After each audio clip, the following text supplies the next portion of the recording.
A date which will live in infamy. Both of those projects, initiatives, got off the ground because of the Ger Rebbe. The 11 Olympic team members slain in West Germany. The Olympic Games. Zugereicht waren Brüder in Amerika. Von 1000 Shabbos, es ist getan. Out of the 24 who were killed were Americans who had come to learn in Hebron. I say 1 million Jewish children who were made to be cut loose.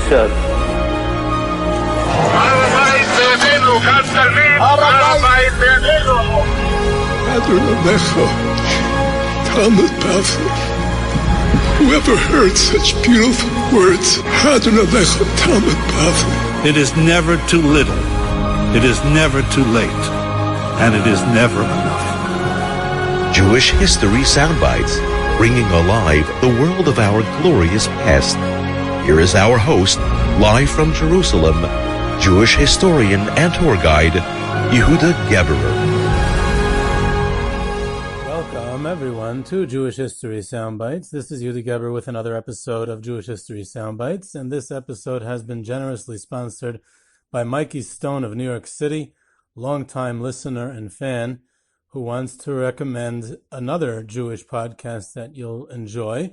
But as it happens, I'd like to recommend the same podcast that he wants to, so it gives me an opportunity to personally endorse it. This podcast is called The Great Sources with Rabbi Schneur Burton. I highly recommend this podcast. It's very interesting. It's clear. It's enjoyable. They're great topics. It's really like an in-depth look at major topics in Jewish philosophy. And if anyone wants to broaden and deepen your knowledge of these fundamentals, and it's engaging, it's very interesting. The last one that Rabbi Burton posted that I just listened to last week was about Gilgul Neshamas, which is always a cool topic I was interested in and knew zero about. And Rabbi Burton does a great job. So if you want to listen to that, I recommend it. The Great Sources with Rabbi Schneur Burton.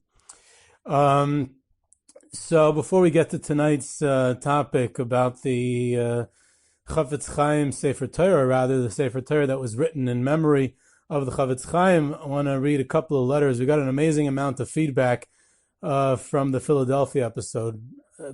More than usual, in fact, which is unusual because we usually get a lot of feedback from all, especially from the city episodes, but by Philly we got a lot. So I want to just read, not even a couple of full letters because we got even some like long ones, just a few excerpts of some gems, and the other ones we'll save for whenever we do part 2.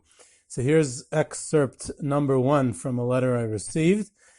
What is fascinating about Cyrus Adler, who you mentioned in the Philadelphia episode, was that he was born to the home of a cotton planter in Van Buren, Arkansas. He was also on Solomon Schechter's team in the reorganization of the Jewish Theological Seminary and was from the founders of the United Synagogue. Yet, on the other hand, he worked diligently hand in hand with the Yeshivas in Europe. There are some people who worked in the Joint Distribution Committee as a position. That was their occupation. Adler was not like that. His schedule was extremely busy as it was, and he had many other positions and interests that he had no need to get himself involved in dealing with tzedakah all around the world. This shows what a good person he was and where his heart was placed. So that was a little bit about the greatness of Cyrus Adler, and it's important to, I guess, remember that aspect of it, that he was really a lifeline for the yeshivas in the interwar period. So here's another excerpt from another letter I got. Here it goes. You mentioned that Rabbi Aaron Rothkopf Rakefet was a rabbi in Lower Merion Synagogue for a period of time. This is factually correct. It was less than 2 years in the very early 60s, and he left due to a controversy that he himself has spoken publicly about and is available on YU Torah. You then mentioned that a grandson of Rabbi Ari Levin was the rabbi for a period of time. Please be aware that it was much longer than a period of time. Rabbi Avram Yitzchak Levine, a world-class Talmud Chacham with sterling qualities from the finest familial stock, was brought into the shul in 1967 and remains there as Rabbi Emeritus to this day, over 53 years and counting. The community grew exponentially under his leadership. And that's the excerpt I wanted to read, so that's important to point out as well. So thank you for that. And here's another short excerpt from another letter I got. Rabbi Shalom Kamenetsky, the current Rosh Yeshiva of Philadelphia, was named for Rabbi Shalom Schneiderman, who you mentioned, and who was killed crossing the street by a car accident at a young age. He gifted his shul to the yeshiva. Rabbi Herschel Schachter grew up in Philadelphia. His father, Rabbi Melech Schachter, was a rabbi in the shul you mentioned, B'nai Halberstam, founded in 1887. That shul, many years later, was incorporated into the shul you mentioned, B'nai Israel Ohev Tzedek, of which Rabbi Aaron Felder, Zechreinu Livracha, was the rabbi. And that's what I want to read from that letter. So again, very interesting additions. Thank you for all the feedback you guys send in. Amazing group of listeners we have in the Jewish History Soundbites community. And I want to get to tonight's topic of the Sefer Torah written in memory of the Chofetz Chaim, which is a fascinating story, which I want to get into, and one of my favorites. As we'll see, a lot of very interesting aspects come out of this story. And it's very apropos for the time of season. We recently, just last week, had the fast day of Shiva Asar B'Tammuz, and a tragic historical event is one of the reasons we fast on that day. What the fact that the Roman general Apostumus, Turnus Rufus probably, burned a Sefer Torah. Very terrible event in Jewish history that the great rabbis incorporated as one of the reasons that we fast. So what better time of year to speak about the opposite, the most opposite of such a tragedy happened, the dedication, one of the greatest dedications of a Sefer Torah in Jewish history that took place was in memory of the Chofetz Chaim. So if we tell that story, so that would be very much appropriate.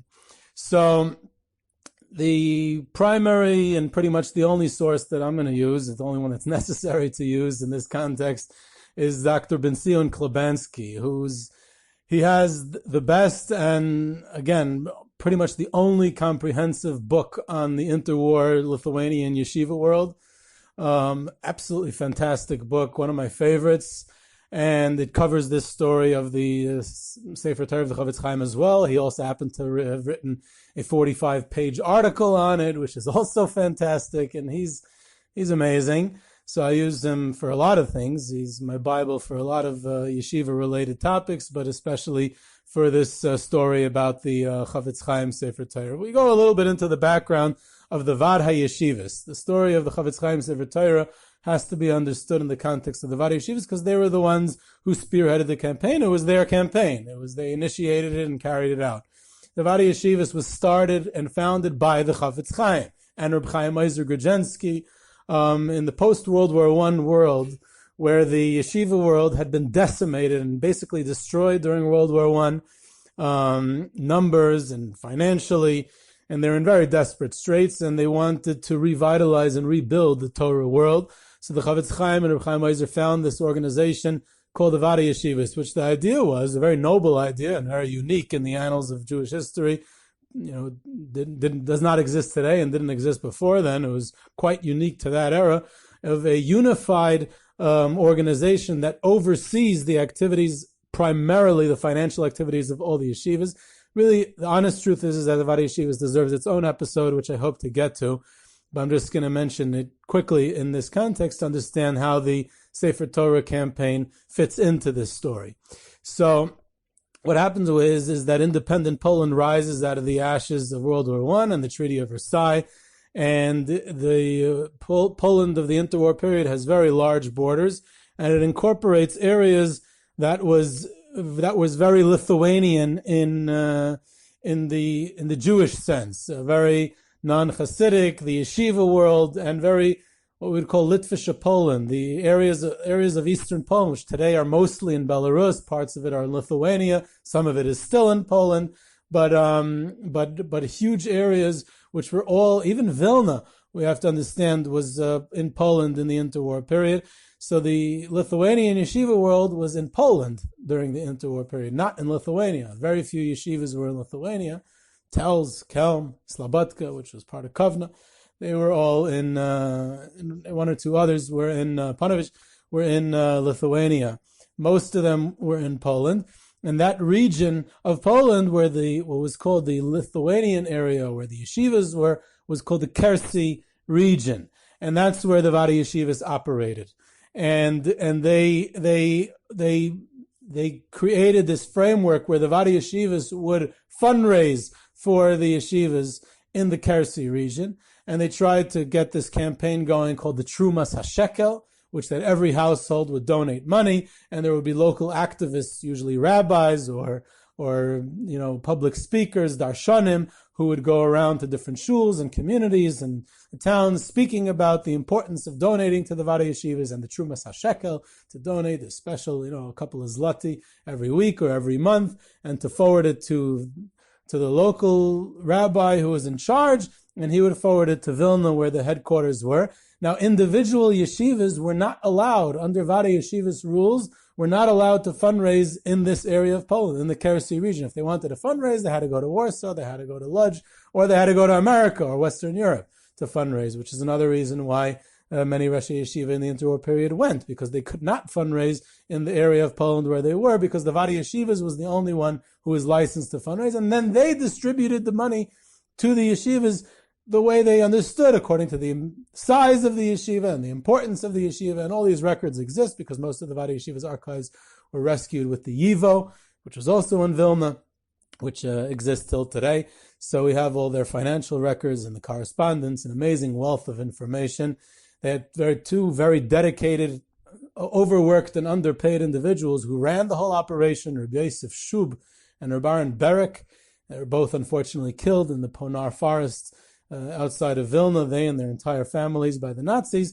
But they were the ones who, literally, they're forgotten individuals who held up the entire yeshiva world during the interwar period. The Vaad Hayeshivas sent out pushkas, collection boxes to the different areas to the towns and to the households, and the Vaad Hayeshivas eventually took on other responsibilities. They had a newspaper and educational responsibilities, and it's a very activist role, and we'll talk about that all when we get to the episode of the Vaad Hayeshivas. But in any event, in the early 1930s, the Vaad Hayeshivas is facing a tremendous financial crisis for several reasons. First of all, there's economic troubles in Poland. Second of all, there was competition with other institutions, other yeshivas, Zionist organizations. The Vaad Hayeshivas got into some serious disputes with other groups, with Zionist groups, which was obviously detrimental to fundraising efforts. And then third of all, there was the initial enthusiasm of the volunteers and the activists, the darshanim, the local rabbis who were not paid, who had volunteered. The initial enthusiasm kind of wore off, it cooled down, and out in the field it was less active to go after people, to get them to donate, to go from town to town. It was hard work, and it seemed that the Vaad's activity was really on its way out. There didn't seem to be a very good prospects in the future for it to be successful. But then something happened. On the 24th day of Elul, 1933, the Chofetz Chaim passed away. Now, he was the great leader, beloved by all, literally crossed partisan lines. He was one who was unique in recent Jewish history as being such an undisputed leader, beloved by worldwide in the Jewish people, became one of the few who became a legend in his own lifetime. And what it meant for when he had passed away was the Jewish world was plunged into mourning. And the Vaad Hayeshivas and the yeshiva world in particular, because he was the patron, he along with Reb Chaim Oizer, of the Vaad Hayeshivas and the ones who ran it and cared for it. And the Chofetz Chaim also is someone who we've spoken about in other episodes, but definitely there's always more to speak about the Chofetz Chaim, endless, literally, to speak about the Chofetz Chaim. But it made a tremendous impact, the fact that he wasn't there anymore. So 2 months later, in November, there's a meeting of Roshei Yeshiva who are affiliated with the Vaad Hayeshivas, together with Reb Chaim Oizer in Vilna, and they've come to the decision that they're going to write a Sefer Torah in the Chofetz Chaim's memory, with the proceeds going to the Vaad Hayeshivas to fund the yeshiva world. And they put out a proclamation describing the project and asking everyone to buy a letter or a word. And they mentioned that the Chofetz Chaim passed away during the week that the Parsha, in that week's Parsha stated, Va'ata kisvu lochem es ashira hazos. In other words, the mitzvah to write a Sefer Torah was read on that Shabbos during the week that the Chofetz Chaim had passed away. So it was very symbolic. And this proclamation was signed by Reb Chaim Meiser Grodzinski, by Reb Shimon Shkop. Those are the two prominent signatures. And then it was followed by a long, long list of rabbis and Rosh Yeshiva who went along with this proclamation. So they start writing now the idea of writing a Sefer Torah as a fundraiser or in someone's memory was very common throughout Jewish history. It's been done many times before. In fact, a couple of years before that, Rameir Shapiro in 1929 tried doing the same thing for Yeshivas Chachmei Lublin, and right after the Vaad Hayeshivas initiative that tells Yeshiva to save them from financial crisis, they tried copying the idea, and they also tried having that. And you have to keep in mind that tells is in Lithuania, and they're not part of the Vaad Hayeshivas. The Vaad Hayeshivas took care of the yeshivas in Poland and the Kherson region, not the yeshivas in Lithuania. So Telz was kind of on its own. So they also had this idea to do that. Now the price for a letter was 2, they wrote in the proclamation, 2 zehuvim, 2 gold zloty, which is more than a regular zloty. In the United States, it went for $0.50, for 50 cents for a letter. And they wrote in all the advertisements that there's going to be a book with all the donors' names representing the entire gamut of the Jewish people that would be put somewhere in Radin. And Reb Aaron Kotler wrote a letter to Reb Chaim Meiser that we still aren't sure where we're going to put this book with everyone's names, all the donors, but he suggested that maybe we'll actually place the book, which eventually became 5 books representing the Chamisha Chumshei Torah. Reb Aaron Kotler suggested they should be put in the oil right next to the Chofetz Chaim's gravesite in Radin. So this was thought to bring in a huge income to the Vaad Hayeshivas. There's over 300,000 letters in the Sefer Torah, so that would be 600,000 gold zloty. That would be tremendous, and many of them were optimistic. And Reb Shapsi Yegel, the Yogel, the Rosh Yeshiva in Slonim, he wrote a letter to the Vaad Hayeshivas that perhaps there would be so much enthusiasm and so much demand for letters that they would have to write a second Sefer Torah, and that would bring in even more funding for the yeshivas, and there would be tremendous support for the yeshiva world, and that would be great. So they were very enthusiastic about this program. They even neglected the Trumas HaShekel regular campaign, and they invested all their energies into the Sefer Torah campaign. They started advertising in the newspapers, and the actual campaign was kicked off in Vilna with pomp and ceremony. In December 1933, they hired a band. There was an organization in Poland in the interwar, and actually in several countries, not only in Poland. It was organized by Zev Jabotinsky, the revisionist Zionist. The Jabotinsky Zionists, they had an organization called Brit HaChayal, of Jewish war veterans. Many Jews had served in World War I, so there was the Jewish War Veterans Organization, and they also had a band. So the local Brit HaChayal band was hired to play at the ceremony, and that kind of kicked off the campaign. So this was a huge project for the Vaad Hayeshivas, and they had to set up a special committee for this purpose, which they called the Vaad L'Ksiva Sefer Torah. And they were under severe time constraints because it had to be done while the mourning and the memory of the Chofetz Chaim was still fresh.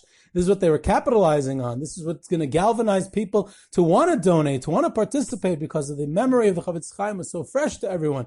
And you couldn't wait. You couldn't, it has to be when everyone is still emotionally raw. Reb Aaron Kotler wrote several times to the Vaad Hayeshivas that time is of utmost importance, and the first impressions after the Chofetz Chaim's passing count, and we need to jump on it and no time to lose, which was very characteristic for Reb Aaron Kotler in general. But over here, it really time was of essence. So they send messengers, literally emissaries of the Vaad Hayeshivas across Poland, and most Vaad activities until this time had been limited, like I said, to that area of Poland called the Kherson region. But now they said, what do you mean? This is not limited to just this area. This is going to be a worldwide campaign. So first of all over Poland, even down to Galicia.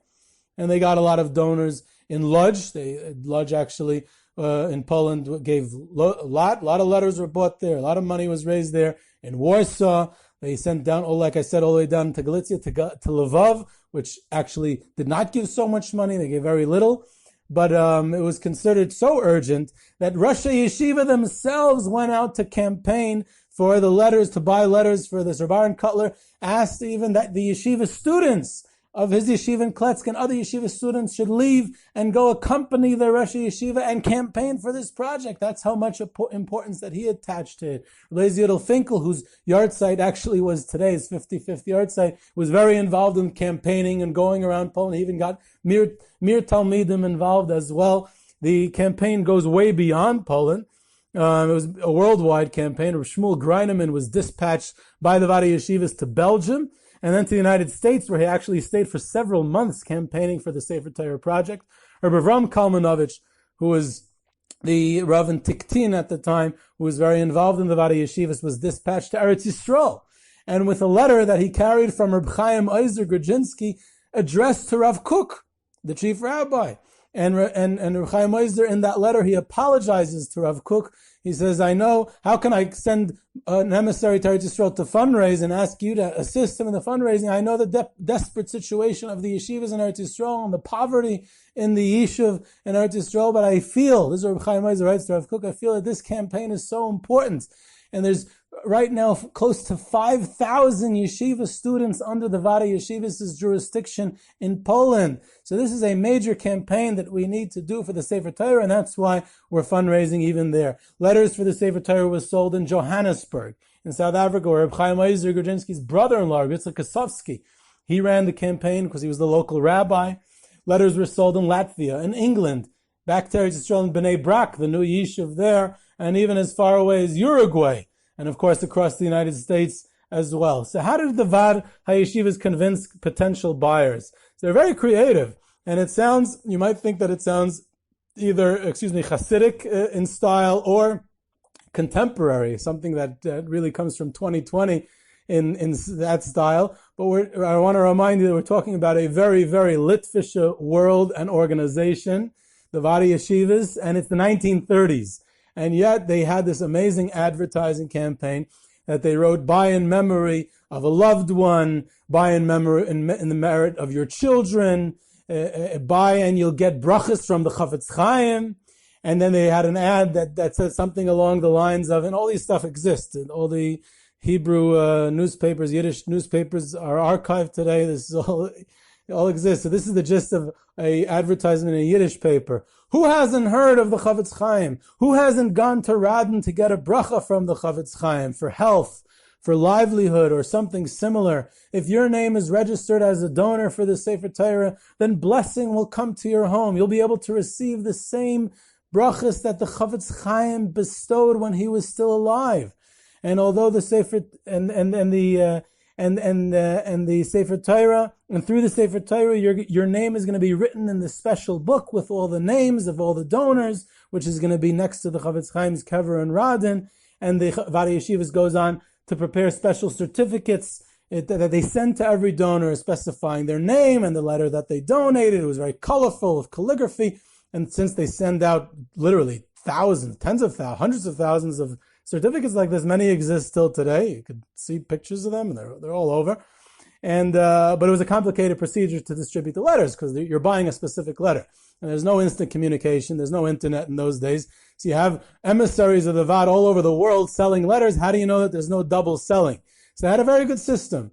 Each emissary of the Vaad was given specific letters that he's allowed to sell. He's not allowed to sell any other letters. But there were times that people made special requests. No, I want to buy a different letter. So then that emissary had to forward the request to the central office in Vilna of the Vaad Hayeshivas, and they coordinated it. And they decided they found out from whatever emissary had those letters, if it's still available, then they would transfer it. There was a group of sick Jews in a hospital in Otvatsk outside of Warsaw. They asked for special permission from the Vilna-based Vaad if they can buy the word Yerape in Parshas Mishpatim. And they wrote in that letter that we hope to merit a speedy recovery as a result. So how was the actual Sefer Torah written? So Reb Chaim Oizer appoints a local Sefer, Reb Shmuel Segal, in Vilna to write it. And he started out to write it, but he was an elderly man at the time, and he passed away in the middle. So they asked Reb Shapsi Yogel in Slonim to find someone in Slonim perhaps, and he was not successful in finding someone. So finally Reb Aaron Kotler came through in the clutch, and he found someone in Kletsk, a cipher by the name of Yecheskel Pikus, And he finished it up quite quickly, and he wrote a letter to the Vaad initially that he promises to write it according to the Mishnah Brura, which of course you have to write it according to the Mishnah Brura if it was in memory of the Chofetz Chaim. And it was finished in time for the second yahrtzeit of the Chofetz Chaim. It actually took him a while to get paid. We have letters that he wrote several months later, and he's writing to the Vaad Hayeshivas. He said, I haven't gotten paid yet. You still owe me for the last installments. It gives you an insight a little bit to the financial challenges of the Vaad Hayeshivas, the lack of manpower. It wasn't easy. It wasn't a simple task in a position of the Vaad. So the Vaad calls a meeting to plan the Siyam and the Achnasa Sefer Torah. They send out invitations, mailed out all over the world to all the donors. They put it in all the newspapers. They're still trying to sell many of the letters, right? Many were sold, but many were not. And the campaign had its ups and downs. Enthusiasm for the campaign went up and down.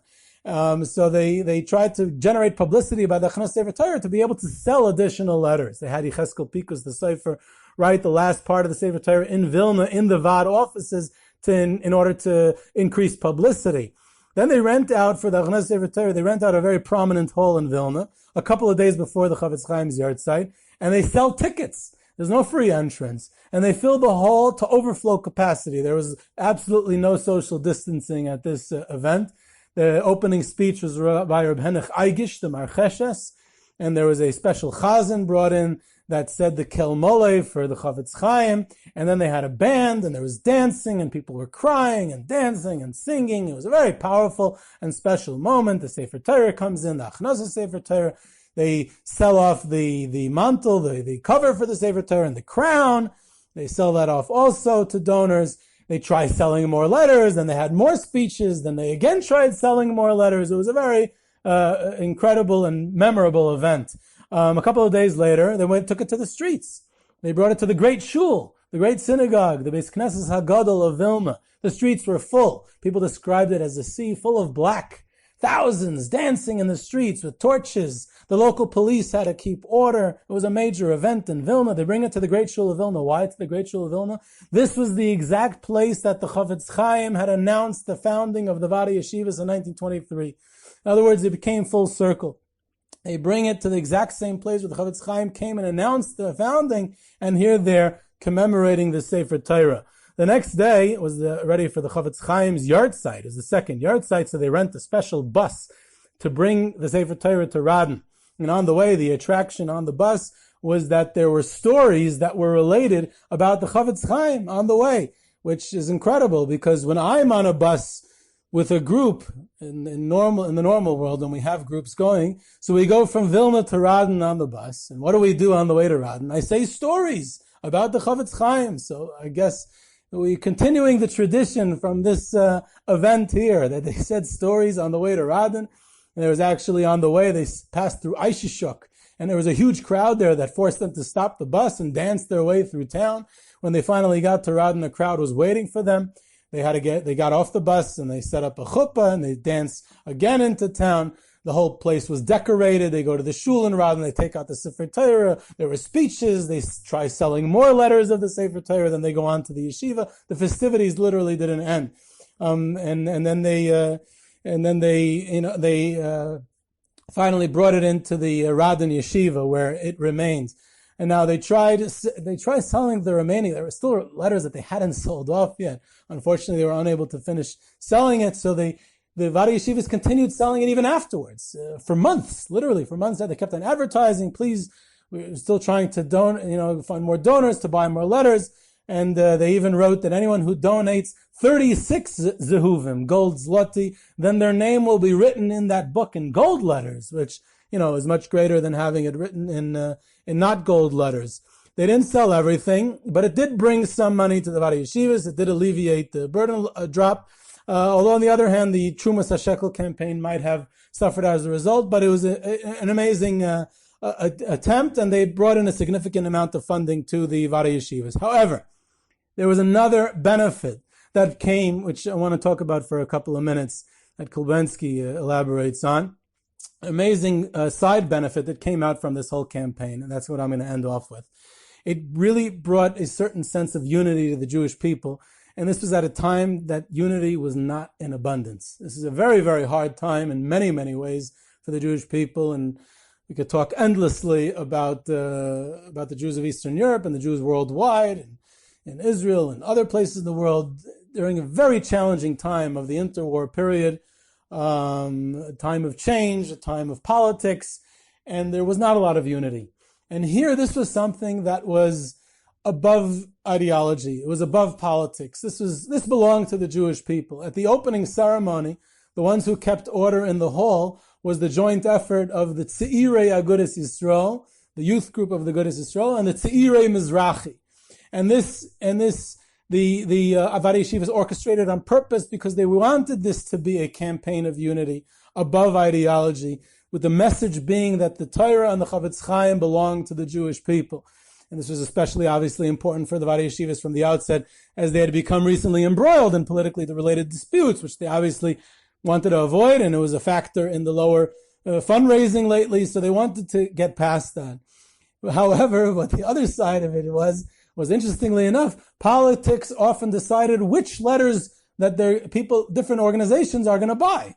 We have in Kletsk, the Tzeirei Aguda, they bought the letters in the Sefer Torah of Yaakov Rosenheim, the head of Agudas Yisrael.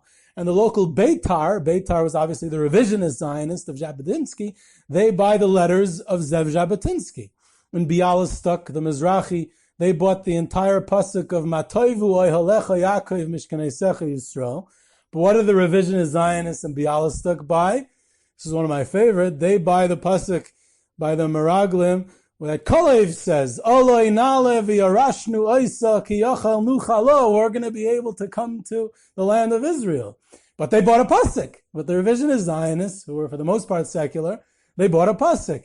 In Navardik, the Zionists bought the letters of Herzl, and the Beitar bought the word menorah.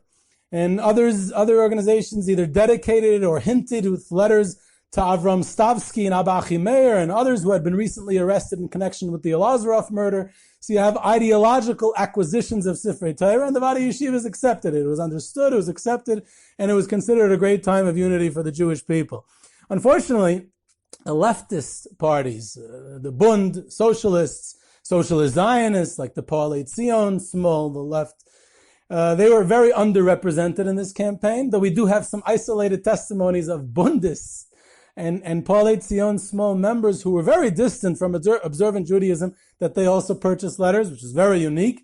But there was this fleeting sense of unity within the Orthodox camp, which was very important. It was very divisive and divided within the Orthodox camp until that point, and even elements of the non-Orthodox world as well. And that was a major accomplishment beyond the actual fundraiser for the Vaad Hayeshivas. So this is a little bit about the story of the great campaign of the Sefer Torah in memory of the Chofetz Chaim. I want to remind you to check out the great sources with Rav Schneur Burton, that podcast as well. And this is Yehudi Geberer with Jewish History Soundbites. You can reach me at yehuda@yehudigeberer.com.